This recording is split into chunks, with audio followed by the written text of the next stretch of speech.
the ESCJ, at IEBC, the one thing that will not make me quit is any kind of pressure. Because this is something I have given thought to. I mean, I am not applying for this job thinking it's going to be a bed of roses. So pressure will not be the reason that I will quit.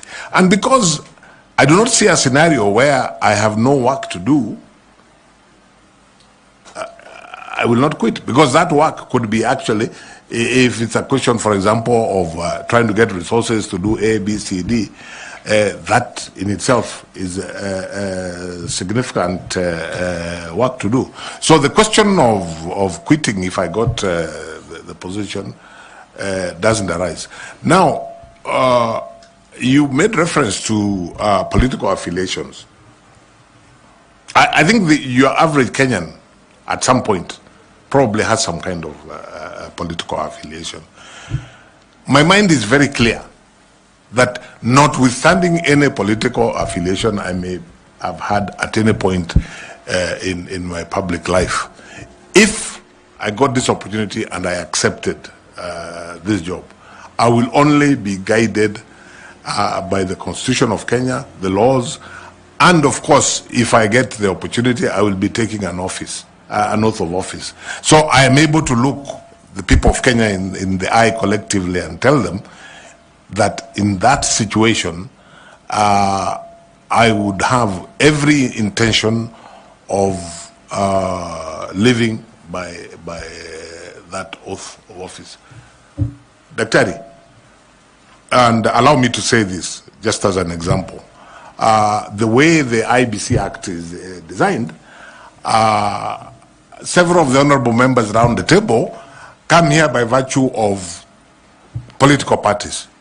But as I sit here as a candidate, I don't have the slightest doubt that every member in this panel is going to do their job impartially and focus on what they believe is the best result. I have no qualms whatsoever. I cannot say that so-and-so maybe at some point was a member of this party, that and the other. And I think we have the capacity to rise above that at different times. And I can look the people of Kenya in the eye and say, yes, I would be able to do the job impartially. So you are a real footballer. You have returned the ball into his court. But I want to ask you, Prof, to shoot your two high school questions. The chairman has asked me to shoot my high school question. You are in ESCJ, which means you are in the body organogram of the East African community. The ESC Treaty envisages 4 stages. How many are already in place, and which ones are in place and which ones are not yet in place? If you are to ask, different people have different thinking on this, but if you are to ask me, I would say that what is in place, to a certain extent, not fully, is basically the common market. That's actually the one that I would be comfortable to say is in place. The others, I would have reservations to say that they're in place. Yeah. My second question that Chair calls high school question is that the Electoral Commission of Kenya has promulgated at the Lancaster negotiation for the Independence Constitution, ran the 1963 election, then amendments to the Constitution literally buried it until the return of multipartism, when ECK was again reenacted into the Constitution. Which body, which office ran the elections from 1969 to 1988. There was an office called the Supervisor of Elections. In practice, the elections were run by the then provincial administration. Yeah, I think basically that's the answer I would give. Yeah. Thank you, Chair. Thank you. Mr. Tanui? Mine is a quick one. Justice retired Chairman Emeritus, if I may use those terms. What would you tell Kenyans who are saying that you've served this country as a judge of the East African Court? You've also served Kenyans as chairperson of CIC, and now you should allow other Kenyans to serve as chair IEBC. What can you tell them? Yes, I would tell Kenyans, essentially I am not before this panel from the perspective of looking for a job, so that one can say, wachia wengine na hao wafanye kazi. Of course it's a job, and I reflected long and hard. And I imagine if I was looking for a job, I would probably still, even at my age, get a less dramatic job. The reason that I am offering myself is because, one, I remain passionate about the Constitution of Kenya 2010. I believe that the electoral process is really the backbone of the democratic architecture that the people of Kenya envisaged in that Constitution. I believe that I have something to offer to the people of Kenya in this regard, arising from my training, arising from my experience, and arising to my passion about the Constitution. I would not be as arrogant as to imagine that I'm the only one who can do this job. No, I'm just telling the panel and the appointing authority, I'm available. I believe I can do the job. I would be committed if I got the opportunity. So I'm not really, I would want to tell the people of Kenya that I'm not really trying to squeeze into a job which other people can do. Of course, there are many Kenyans who can do the job. But I'm just saying, I believe I can do the job and I am available. That's basically what I'm saying. Thank you, Chair. Thank you very much, Justice. We are required as a panel to receive memorandum from citizens of this country. Yes. And as such, put such a memoranda to you, and we have brought that to your attention. One by Bunge la Wananchi and a sworn affidavit by John Mark, and a few others that has been put to you, and they allege the following: that you failed Chapter 6 integrity test due to scandals including extramarital affairs and child support lawsuits that you have faced before. Number 2, financial impropriety. They allege that you're linked to Procter and Allen, a cereals company in financial distress that has defaulted 3.7 billion loan, raising doubts about your financial management capacity. Number 3, that you, Chair, lack a public record, and they allege that to implement key electoral reforms, you failed to do this as a chair of CIC, and in coming into office as a chair of IEBC, there will be nothing new that you'll add. Number 4, they say that there's some conflict of interest, that perhaps you have some political patronage that bring in lack of integrity, and you may not be objective in a presidential election. Then finally, that you lack public trust due to these past controversies, including personal scandals and questionable appointments and financial disputes. What do you have in terms of response? Briefly, kindly. Thank you very much, Chair. I'm happy to respond to those. I did get the memorandum and I looked at it. Of course, this is a public process, and it's right of every Kenyan to make allegations. One would expect that any serious allegations would have some support. Now, when I go through this, the first one of personal morals and integrity are just allegations and some.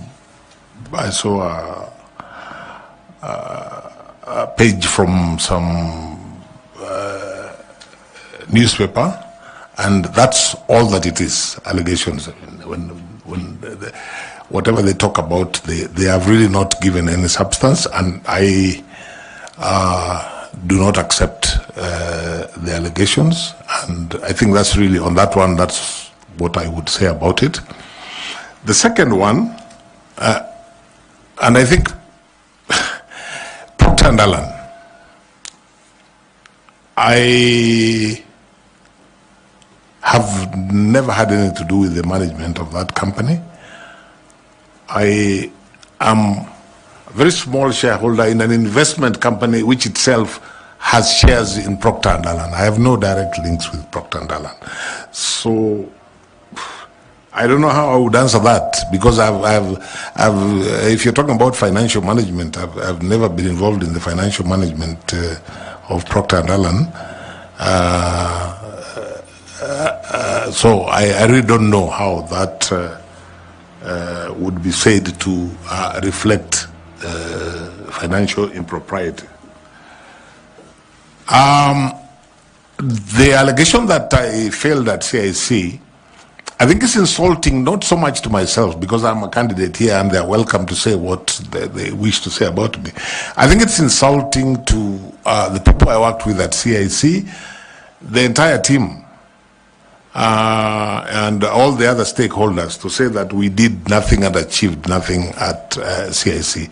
I think the work that CIC did is self-evident. So I think this is just an allegation, like all the others, meant to scandalize. Political patronage. I'm not sure which you referred to, because I saw two things.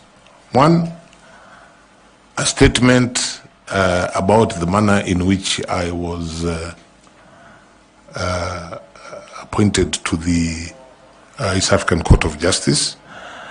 To the best of my knowledge, that's the way. The treaty has no details, and that's the way the manner I was appointed is the way all judges are appointed through their respective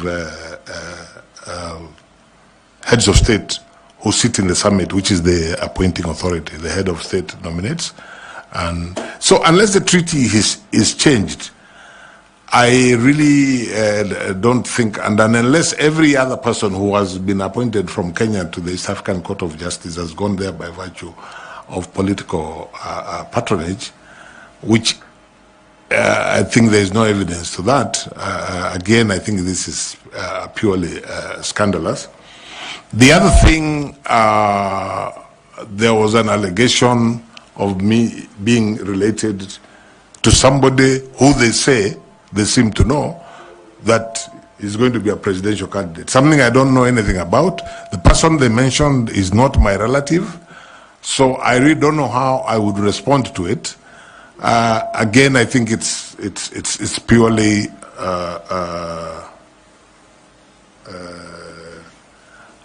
scandalous.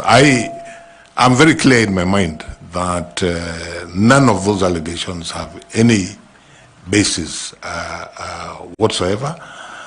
And really, Chair, unless members of the panel wish to ask me specific follow-up questions on that, which I will be happy to answer, I consider the entire memorandum as being motivated by ill will for reasons that I don't know, and not being supported by the truth. But if members have anything specific they wish to ask, I have no problem. Any knowledge of you being a state candidate? A state candidate for this job? No. I'm not sure what a state candidate is, but I made this decision to run. You know, Mr. Chairman, when somebody talks about a state candidate, they are actually insulting this panel. You're the people who are going to decide who among the people that you have interviewed you are going to recommend to the appointing authority. So the idea of a state candidate is foreign to me. Your last question. Thank you, Chairman. Justice Nyachae, there have been allegations by Bunge la Wananchi. Yes. In a memorandum that I'm certain that you have seen. Yes.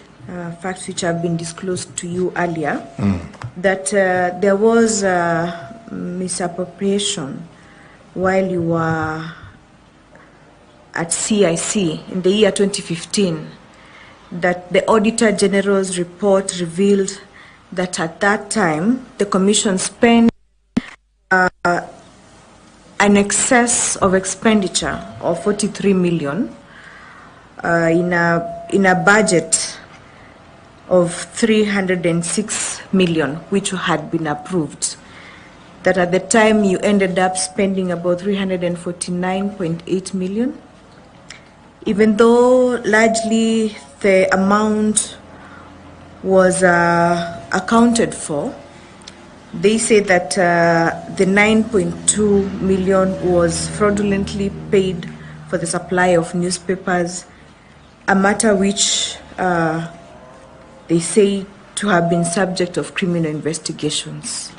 What is your response to these allegations that this panel has received in the form of a memorandum? Sorry, I'm hearing this for the first time. Was that memorandum sent to me? I think so, it was. Separately from the earlier one? It must have been in the same package. Oh, I didn't see that one, and my answer is very simple. I know absolutely nothing about that allegation. I was not involved at CIC in anything to do with the financial processes or practice at the Commission. I'm also not aware of it, but in any event, I was not. I would have wanted to know if there were criminal proceedings, who are they against and what was the outcome. I really don't know anything about it. That is self-explanatory, how you have explained, and I think it is sufficient for the purposes of this interview. We just want accountability in terms of the memorandum that we have received. No, that's, and of course, a fair defense for yourself. Absolutely. Which we are grateful. Absolutely, absolutely. Okay, Tanwi? Maybe, Chair, to also help us, were you the accounting officer of CIC? Not at all. Not at all. Thank you. That's all. Yeah. I think that's enough. Okay. Finally, you may not have seen this memorandum, but we have received it this afternoon saying that you are a state officer. Are you a state officer? I chair the council of the Kenya School of Government. I'm not sure that that certainly makes me a public officer. I'm not sure it makes me a state officer.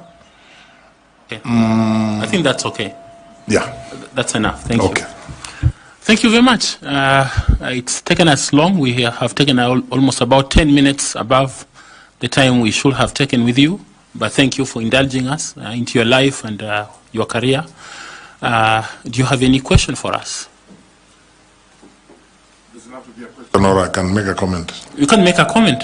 My comment is to really appreciate the opportunity to interview before yourselves, to wish you well in the process, because you are doing an important public duty, whatever you decide. And to say that for me, the most important thing is that from whichever corner I may be, I remain passionate about the issues that we have been discussing. If I get the opportunity, I will endeavor to do my best. If I don't get the opportunity, I will continue to support the country as it strives to achieve the issues that we have been discussing on IEBC to deliver its mandate from whatever corner. Thank you very much, sir.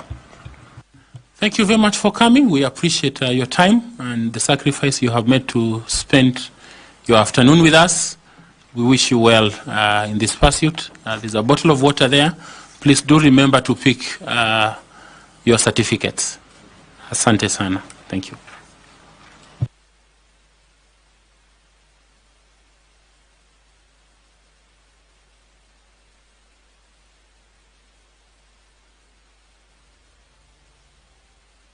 That's yours. It's okay.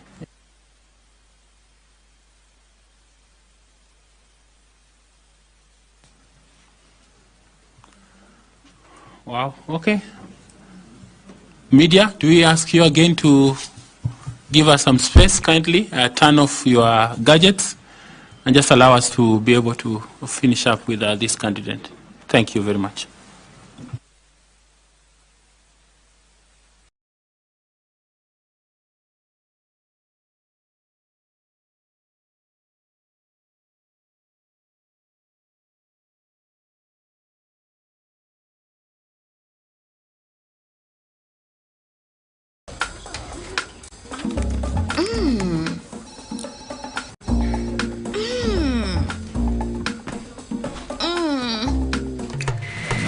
Indulge in the moment.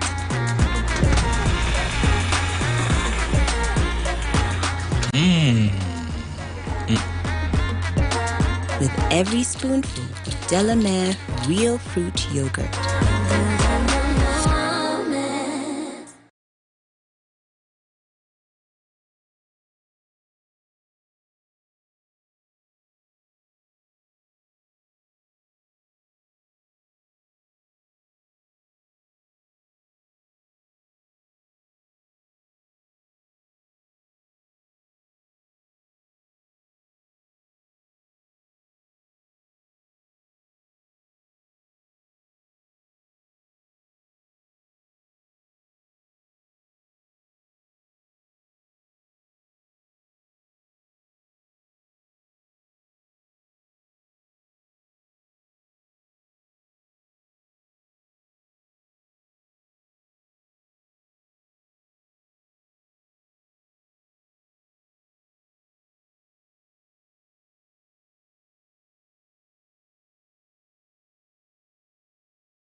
The National Talent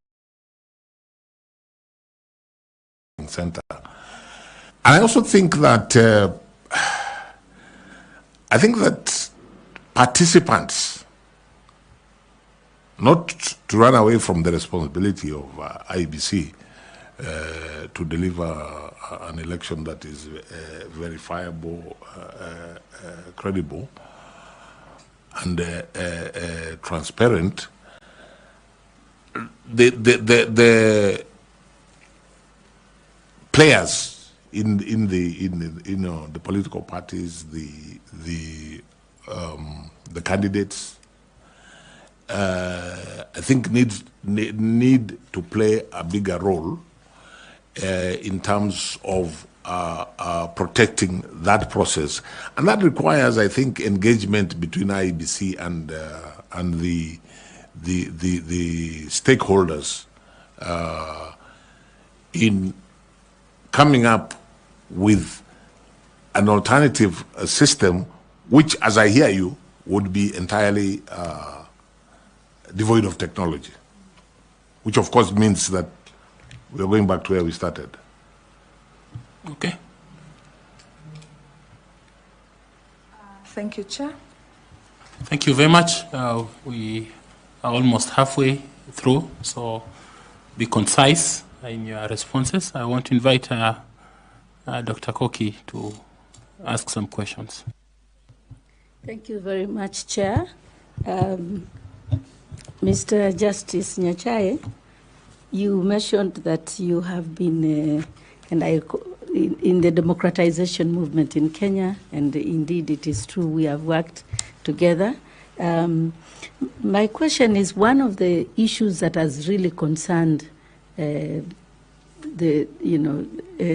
democracy, has hampered democracy in Kenya, is and has contributed to divisive politics, is a system of first past the post, or what we have in Kenya, that leads to results that the winning candidate takes all, where the winner takes all. And one of the concerns that, of course, there are many ideas that have been advanced on how to improve the democracy and the electoral landscape by introducing different types of electoral systems. For example, mixed member proportional representation, etc., which addresses some of these divisive elections. Why do you think that has not succeeded in Kenya, and you have been involved in this process for that long? That's the first question. My own view is that I think there are probably several reasons which pertain to our type of politics, which sadly is not always issue-based, and that's why even political parties to actually achieve issue-based political parties has been a challenge, and that's why, for example, proportional representation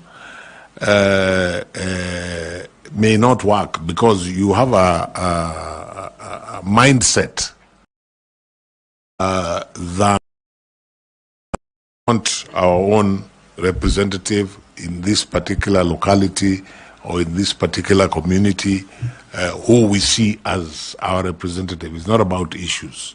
That, I think, is a reality. But let me say this.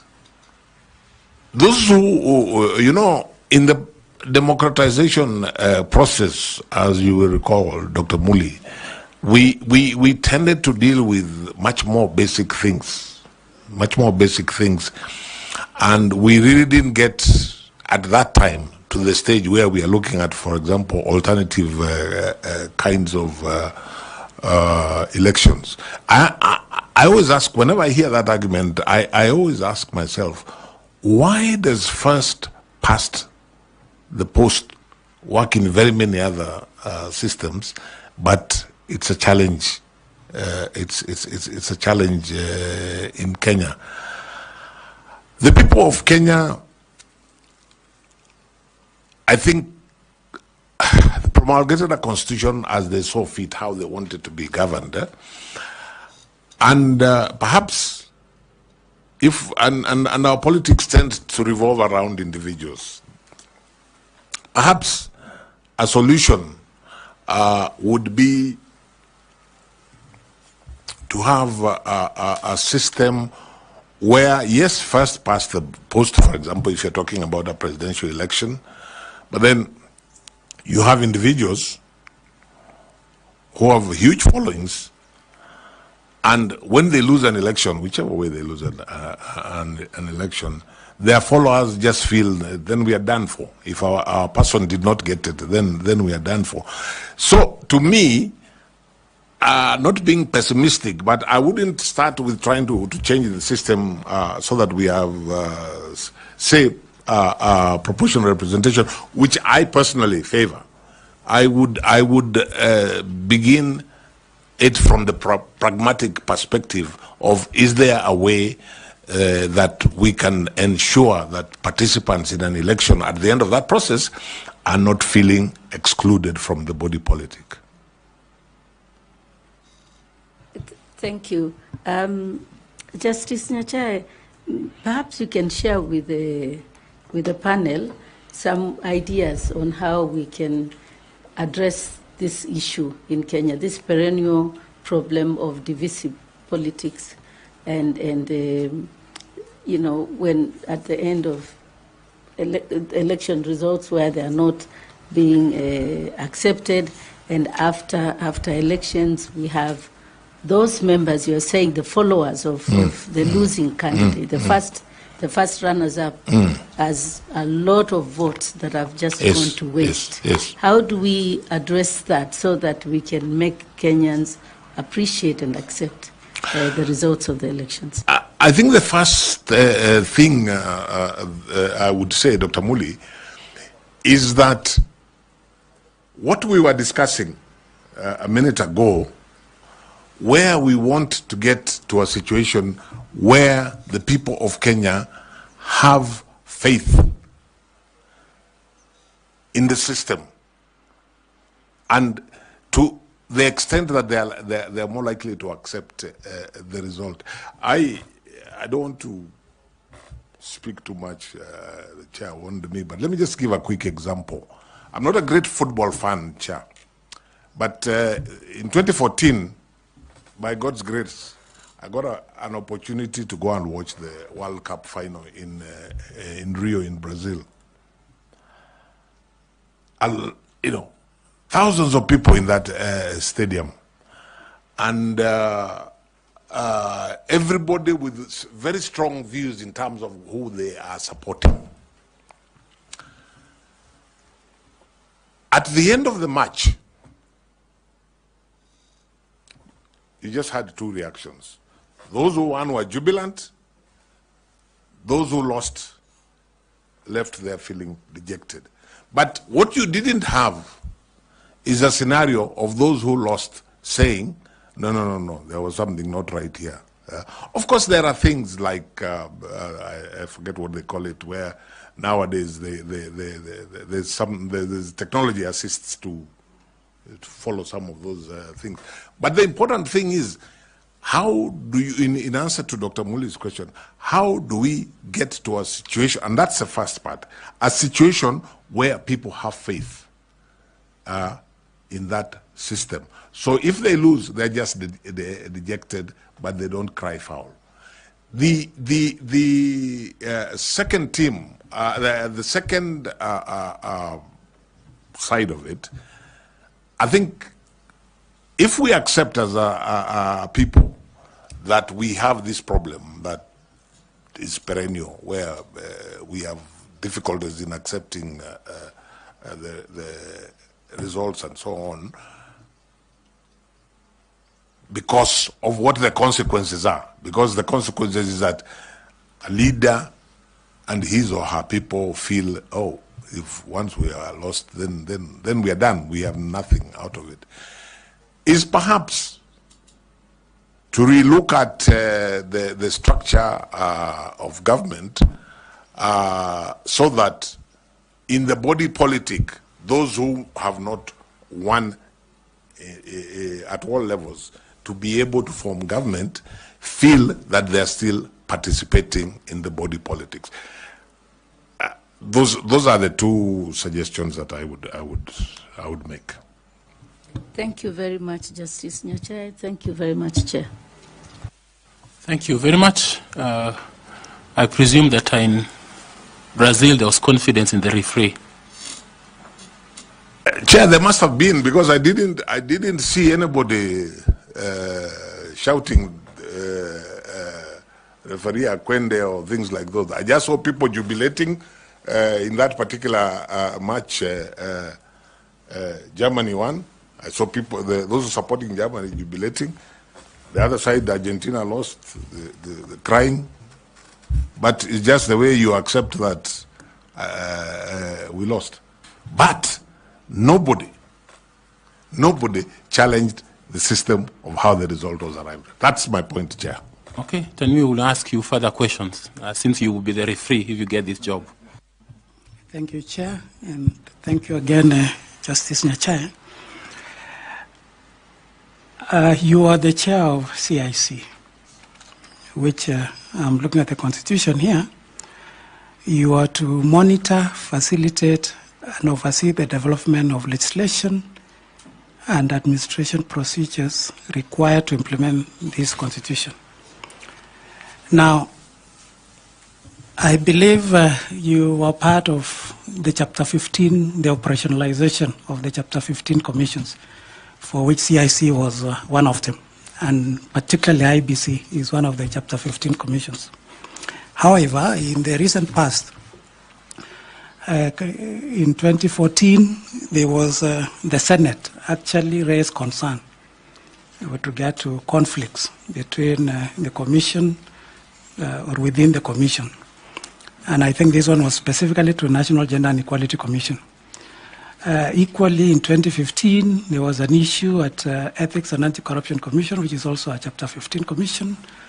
And even it went to court. There were investigations that were done. At some point, they were nullified on the basis that there were no commissioners at EACC. We've seen what has been happening at IEBC.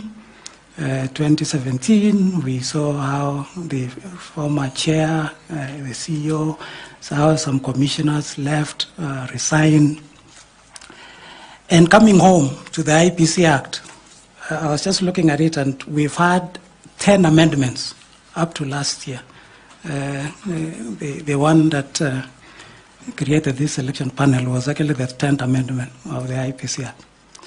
So looking at the governance framework of these constitutional commissions and the conflicts that we've seen running across, is there a problem with regard to the governance framework of our constitutional commissions?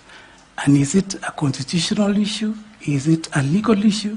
Or it's more of a governance issue? Thank you.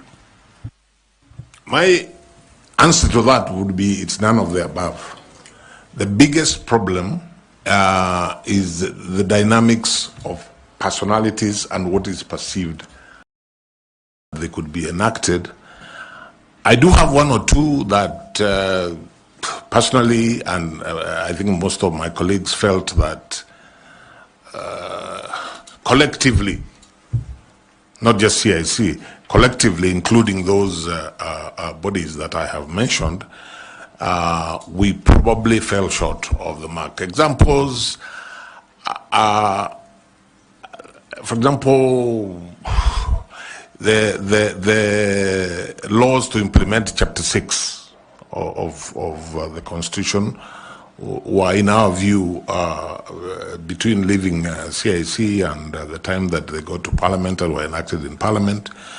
In our view, CIC were quite significantly watered down.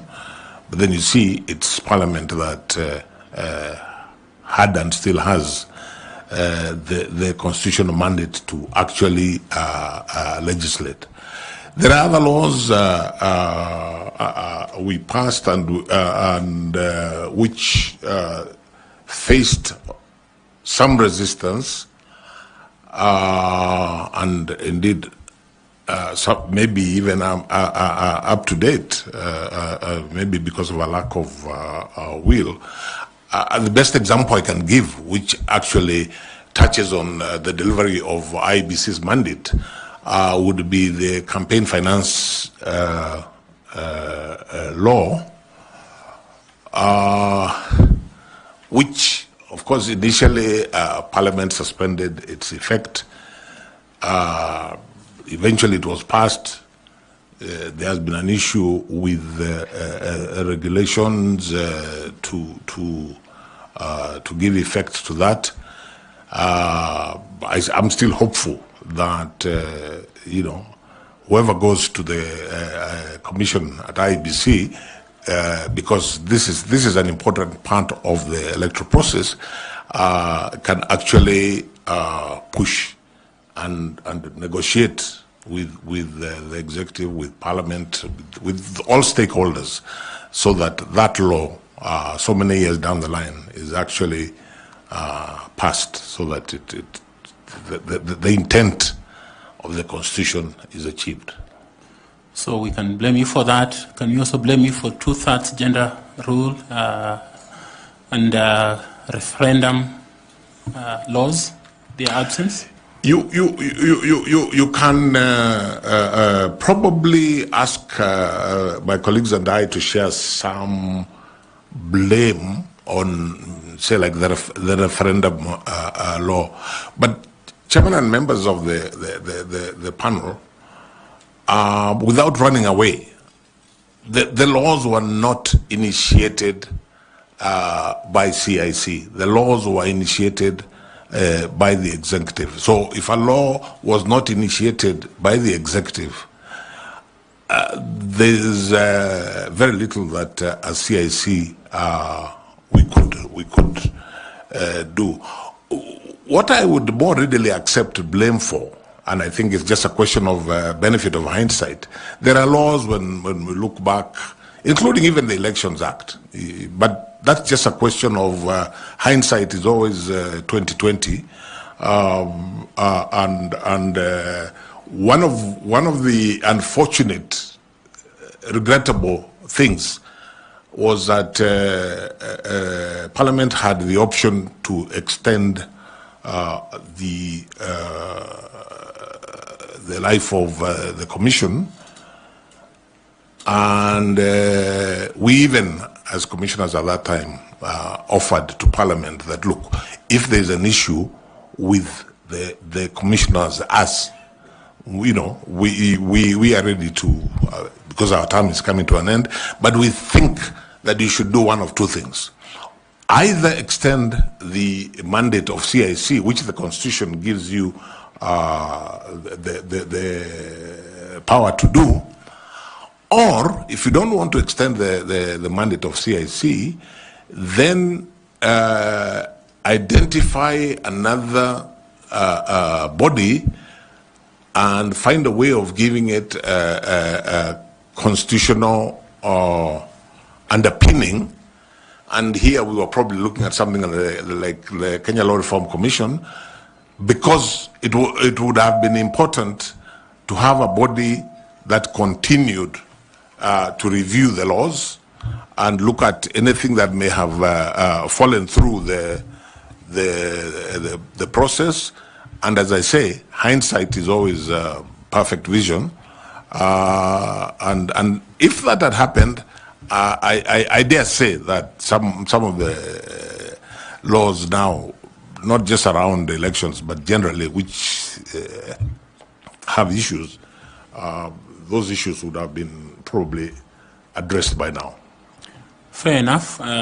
My final question on the introduction is, this is a very onerous position you're asking for. You resigned from a judicial position that does not have a similar pressure like this. Are we going to have our chairman resign before end of day? Chair and members of the panel, not at all. Allow me to explain in a couple of minutes why I resigned from this African Court of Justice.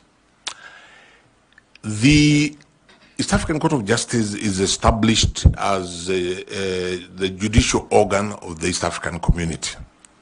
It's an ad hoc court, means it's not full-time, and it operates to a certain calendar.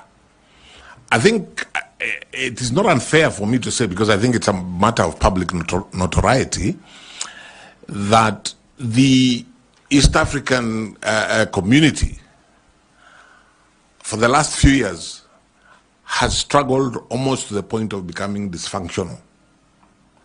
So that you had a situation where you have an ad hoc court with a calendar, 4 sessions in a year. Each session, as it approaches, is cancelled because there are financial issues within the community.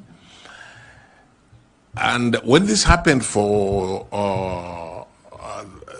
practically the whole of 2023, I said to myself, I'm not being fair to myself.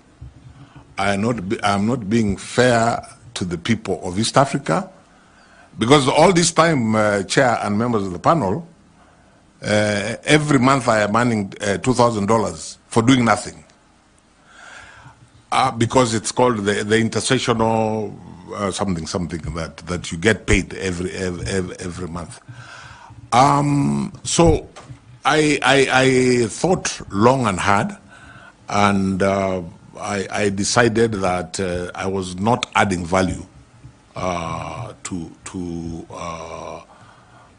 the people of East Africa by remaining in a court which is hardly operating. So I then took the step of bringing my concerns to the appointing authority, who the President of the Republic of Kenya, and saying,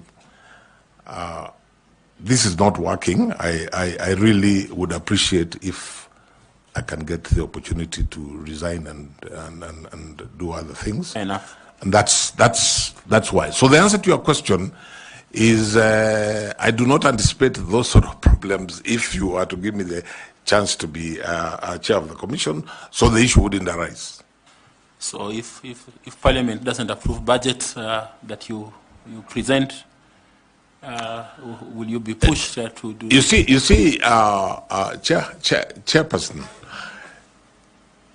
I do not foresee a day when the commission will actually grind to zero, not able to operate at all. What could happen if there are delays or budget cuts and so on is that there are certain parts of the mandate which, but a day, I do not anticipate a day when Parliament will completely say there is no, which is what was happening in Arusha. There is no money, and it wasn't so much about the money. It is a question of what then am I doing here? You see, most of my colleagues, the judges of the East African Court of Justice, are also judges in the national court, their respective national courts. So if you put off the session, it's a bit inconvenient, but they just go on. There is a service they're delivering in the national courts. For those of us who are not engaged at the national level, but just went there on that ad hoc basis, I felt that it was not right to continue, especially, as I say, when you're continuing to earn an intercessional allowance and you're doing nothing. Thank you very much. Madam Linda, please. Kindly. Thank you very much, Chair. Honorable Justice Nyachae, the IEBC Commission constitutes of different professionals from different backgrounds, your background being the legal field. But the Act itself envisages a composition of a commission that has very diverse skills and disciplines. And save for law, which is your professional background, what other skills and disciplines do you bring into this commission as a chairperson? Thank you. I think I would answer that at two levels. In terms of skills and disciplines, my formal qualification is law. I have taken it upon myself and developed over a period of time. I have developed an interest in governance, and actually I am a student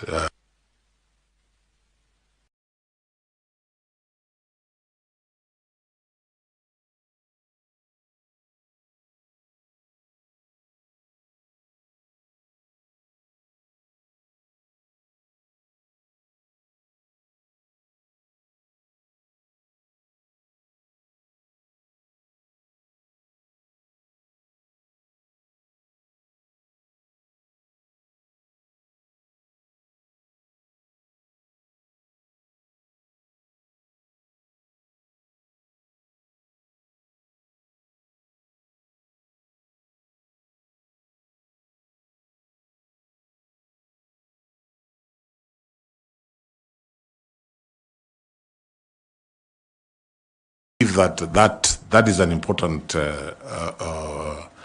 skill to be able to navigate those pressures while not compromising on what it is that the mandate is.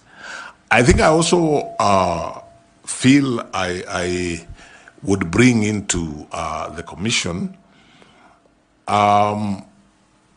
people skills, particularly with the commission itself,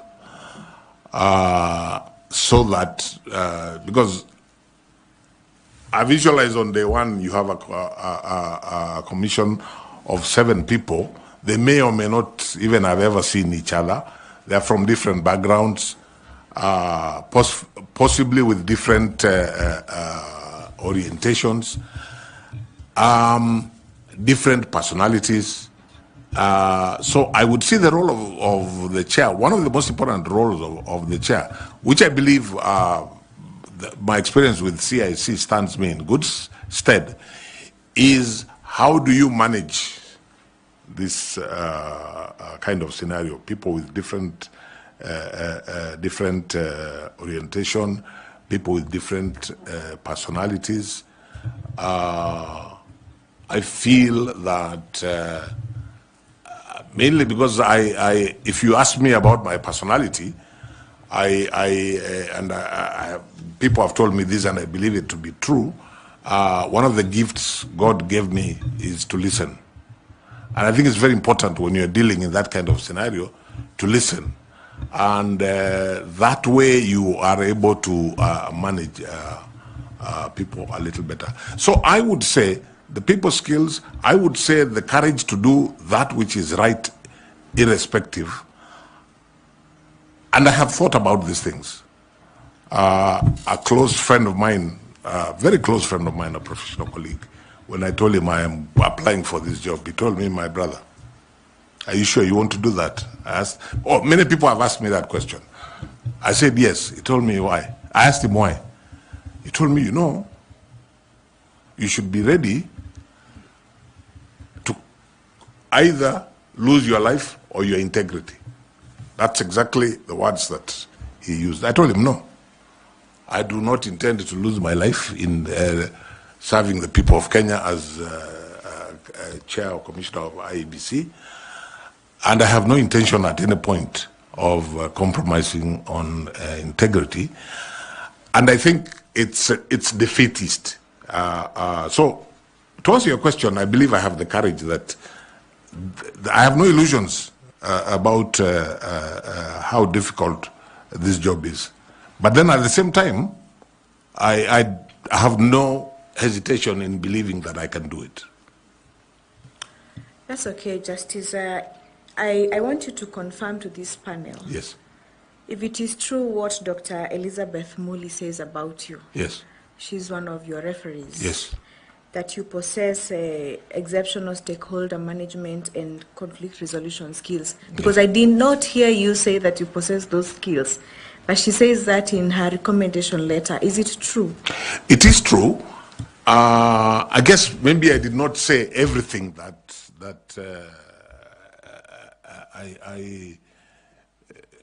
I would, or maybe I did not put it the way that Dr. Muli has put it in that reference, because we dealt, as I said earlier, we dealt with diverse stakeholders and people who had different interests, and one of the common denominators was that most were resistant to change. But we managed. I mean, when, you know, we were dealing with some institutions that were fairly rigid traditionally, but we felt that the Constitution required certain changes in the law that manages those institutions. We had long negotiations, and you know, these are not people you can just talk down to. You have to convince them, persuade them, and by and large, we succeeded. But let me say this. Dr. Muli is overly kind to me, because the truth of the matter is we were able to do that because we worked together as a team. I wouldn't say that happened because, and only because, Charles Nyachae had those skills. It happened because we had a team which could work together, which could share how to manage, whether it is conflict or different ideas from stakeholders that we are dealing with. We were able to do that together as a team. I think that's fine. Thank you very much. Thank you very much. Chairman. Thank you. I will invite Karo Kituku to engage you with some questions. Thank you very much, Chairman. Mr. Nyachae, will allow me to ask like 3 questions or 2 questions. The Constitution at Article 86 contemplates the use of a voting method that is accurate, verifiable, simple, transparent, and accountable. In the 2013 elections, 2017 and 2022, the IEBC deployed technology. In your view, does the technology that the IEBC deployed meet this constitutional threshold or requirements?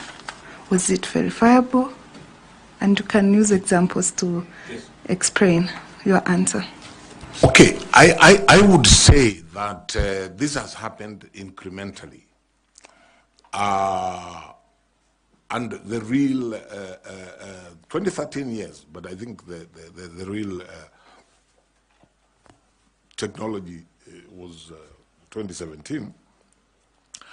My understanding of why the first election in 2017 was annulled was on the question of verifiability. Because the Supreme Court took the view that the technology that was used, and in particular, the uploading of results from the polling station to the National Tallying Center, and now I'm talking about the presidential election, because that's really where the problems that IEBC has been having about elections. That has been the main, the presidential election. And the Supreme Court was quite clear that we cannot verify this which the presiding officer basically was sending a text, their own text. And that's why the Supreme Court required the uploading and the actual transmitting of what is known as Form 34A. That's basically, apart from a few other, maybe, that's, in my understanding, what actually killed that first election. And that being the case, I would say that, and I think the Supreme Court also took the view that 2022 was a significant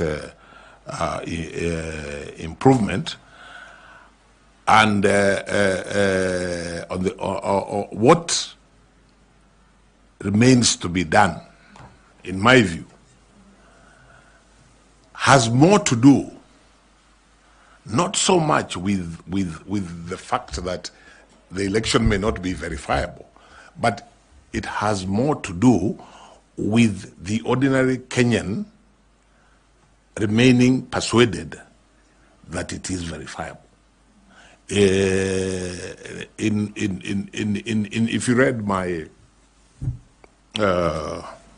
application, my letter of application, I used the phrase that where IEBC wants and needs to be is where IEBC, like Caesar's wife, must be above suspicion.